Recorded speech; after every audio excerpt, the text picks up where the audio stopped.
Jack Jedwab with the Association of Canadian, or president of the Association of Canadian Studies, is on the line.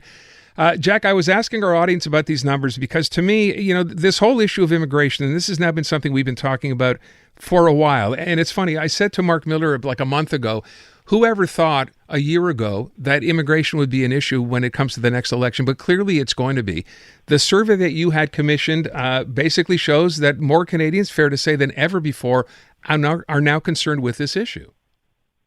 Yeah, absolutely. And the percentages have increased considerably over the past year in terms of the extent to which people think there are too many immigrants. It was at 50% about a year ago, and now it's up to 65%.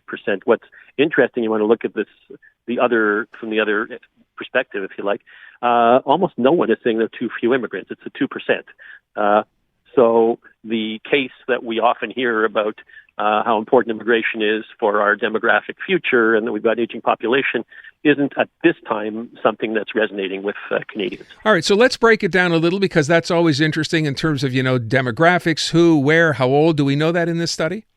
Yeah, we do, and it doesn't really show you a substantial difference across any of the major demographics, whether it's age or gender, or if you'd like, immigrant, non-immigrant, ethnic minority or majority or so forth. There's a pretty wide consensus that there are too many immigrants. So even when there's some variation, like younger cohorts are a little less likely to say there are too many, but still the majority feel there are too many. So again, it's transcending all the demographics. And it isn't even an issue of, say, you walk into a room, Aaron, and you've got a number of people in the room who are foreign born, so they'd be declared, defined as immigrants, and they'll say, there are too many immigrants.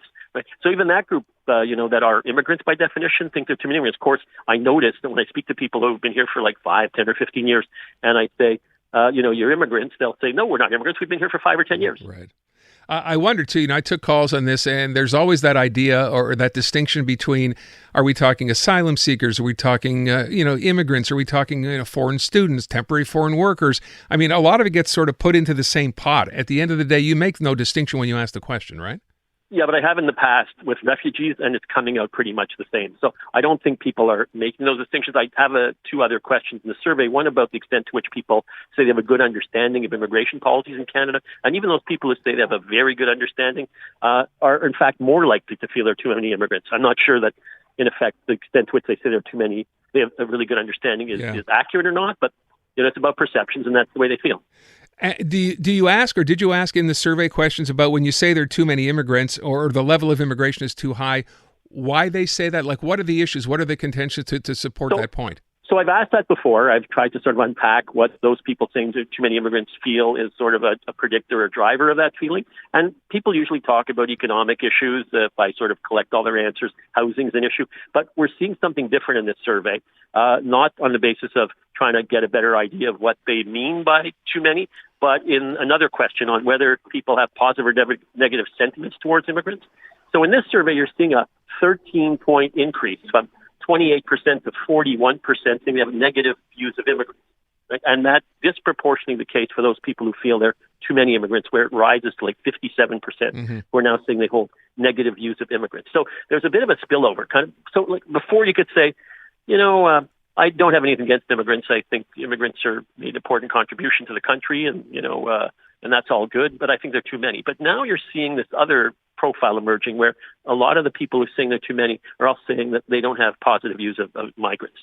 All right. So knowing this, and obviously governments conduct their own surveys, they knew this was coming. In a sense, Jack, this is not even a giant surprise, right? The government recognized this as a problem just a little while ago. It talked about immigration levels, how they have to be basically curtailed to some degree. We know what they're doing as far as foreign students are concerned. The question then becomes, with all this information that we now have, how fast can things change? Because it seems to me they can't change very quickly. No, I don't think they can change quickly. And you're right, the government does, know about these numbers. And, I've had the opportunity to share these numbers with policymakers. And basically, I think they're trying to make adjustments to some of the levels and the categories and numbers associated with categories. And there's a lot of discussion about the whole temporary foreign worker issue as well in terms of those numbers. But this is about making the case, or if you'd like, remaking the case for immigration in Canada. It's also about not only dealing with some of the economic fundamentals that underlie this, but also what appears now as a sort of spillover where there's a higher rate of inter-community tensions out there right now, some of which is being affected by sort of a global conflict. And I think that's also building into this growing negative view of immigrants, which is a part of this issue as well that needs to be addressed. But by the way, is there an urban-rural breakdown in here? There's an urban-rural breakdown, and you might think it's a paradox, but people in the rural areas are more likely to think there are too many, even though in some of those areas there are not as many immigrants, if there are a lot of immigrants at all. So it's not about proximity. It's not about sort of there are too many immigrants on my street or in my neighborhood or whatever. It's about a broader perception about the impact of immigration and the numbers of immigrants on Canada on the whole. So taking this as again, and I think you mentioned this off the top. If not, I remember I did, but I think it's important for people to recognize when we say it's a record number. 5 years ago, right, when this question was last asked, we're looking at a number roughly half the size. Yeah, 35%. And that was even, on the high end of what's usually over the course of the last 20 years or so, other than the sort of post 9/11 period and part of the sort of pandemic period, really between 25 and 35% who felt there are too many immigrants. 3%, that is. Yeah. Look, I don't know where we go from here other than the fact that we realize that's why I was curious to know if you ask people, right, what the issue is here. And I was talking about this when I asked the question. I said, the issue is, the immigration issue, the first thing we have to not do is blame immigrants. They're here because they're coming here to a country that they want to be in. And we certainly have the room to accommodate people. What we don't have necessarily is, and it's a lack of, I guess, foresight, planning, is the infrastructure to support them. And obviously governments are aware of that as well. We get houses going up now faster than ever before. You imagine this is going to be the same way a year from now, 2 years from now? How does this need to be addressed? I think the housing issue is one of the issues, clearly. And it's not only about availability, it's also about affordability, right, in terms of, the sort of sense that, it's okay, we can construct a lot of homes, if you like, but can people afford them? Given sort of the inflationary tendencies and other pricing challenges that people are encountering.